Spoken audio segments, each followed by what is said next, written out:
تاجکستان د افغانستان الوتکې بیرته دغه هیواد ته سپاري. زموږ هغه طیارې او هغه هلیکوپټر چې د هیواده څخه ایستل سوي دي او ځینو هیوادونو راڅخه ګرځولي دي،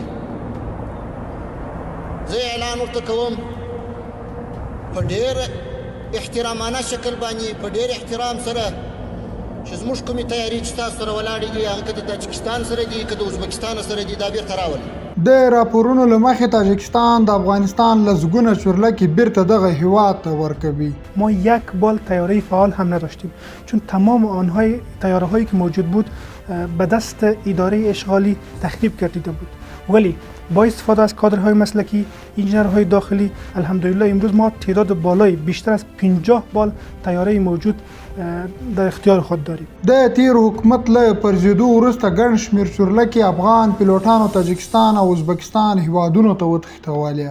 تازه د تاجکستان یوې رسنۍ د ځینو چارواکو له قوله ویلي چې د افغانستان څخه رااړول شوي الوتکو په اړه یې پریکړه کړې چې بیرته یې دغه هیواد ته وسپاري. دغه رسنۍ زیاتوي د یادو چورلکو له برخلیک سره به په دغه هیواد کې د میشتو افغان پیلوټانو په اړه هم وروستی تصمیم ونیسي.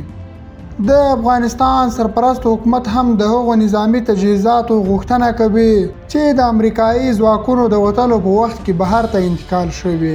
د حکومت مرستیال ویان بلال کریمي ویلي هغه نظامی الوتکې چې د تیر حکومت د هوایي ځواکونو له لوري تاجکستان ته وړل شوي دي باید بیرته افغانستان ته وسپارل شي. د نوموړي په خبره د الوتکې په افغانانو پورې اړه لري.